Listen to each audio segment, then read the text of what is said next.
हाथ और साथ पत्नी का देहांत हुए 15 दिन हो चुके थे। लोगों का आना जाना अब बंद हो गया था। वह अकेला बैठा पुरानी यादों में खोया था कि अचानक उसे पत्नी का लिखा पत्र मिला। पत्र में लिखा था, प्रिय पतिदेव, मुझे पता चल चुका है कि मुझे कैंसर है, वो भी अंतिम स्टेज में चल रहा है।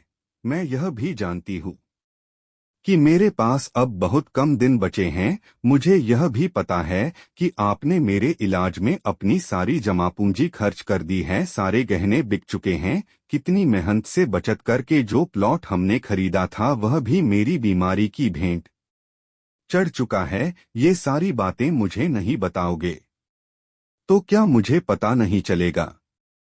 आपकी अर्धांगिनी हूँ। जिंदगी के 12 साल आपके साथ गुजारे हैं। आपके चेहरे को पढ़कर जान जाती हूँ आप किस हालत में हो, मगर मेरी मजबूरी तो देखिए, मैं आपके आंसू भी नहीं पोंछ सकती।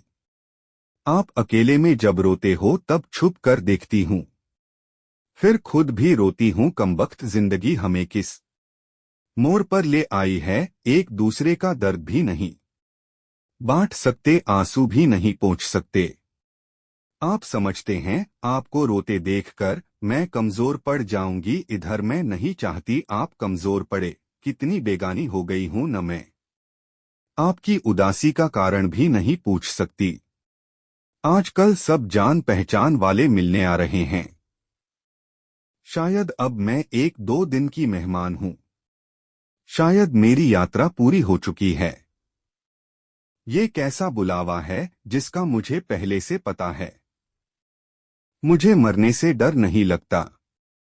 डर लगता है आप कैसे सह पाओगे मेरी जुदाई। शाम को घर आते ही मुझे तलाश करते हो, मगर अब मैं घर में नहीं मिलूंगी।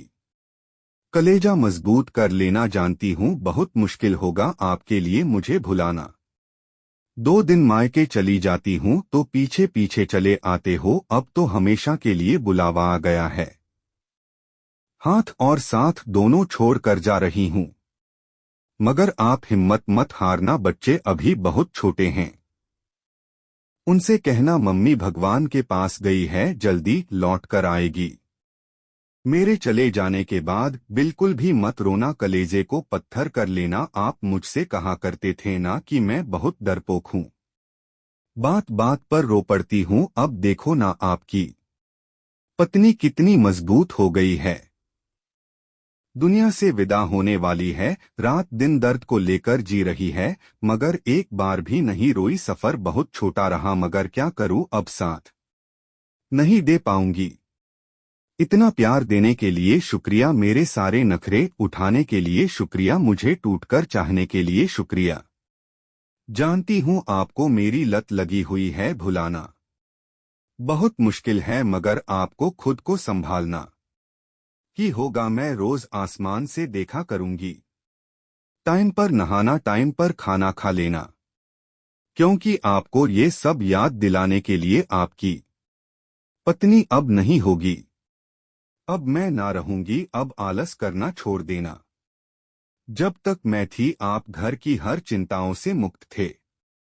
दोनों बच्चों की तरह आपका भी ख्याल रखना पड़ता था, मगर अब आप बच्चा बनना छोड़ देना। अब रूठना छोड़ देना, क्योंकि आपको मनाने के लिए अब आपकी पत्नी नहीं रहेगी।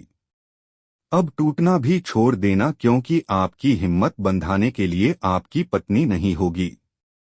अय जिंदगी, तेरे सफर में इतने गम क्यों है? जो जीना ही नहीं चाहते उनकी तू बहुत लंबी है, मगर जो जीना चाहते हैं उनकी सांसें इतनी कम क्यों है? अय जिंदगी, अब और नहीं लिखा जाता। हाथों में दम बिल्कुल भी नहीं है, फिर भी लिख रही हूँ। आप 2 दिन से सोए नहीं थे, इसलिए आज गहरी नींद में सो रहे हो। मुझे लिखने का वक्त मिल गया, मगर अब मैं लिखना बंद करके आपको थोड़ा सा निहारना चाहती हूँ। पता नहीं सुबह उठूं या ना उठूं।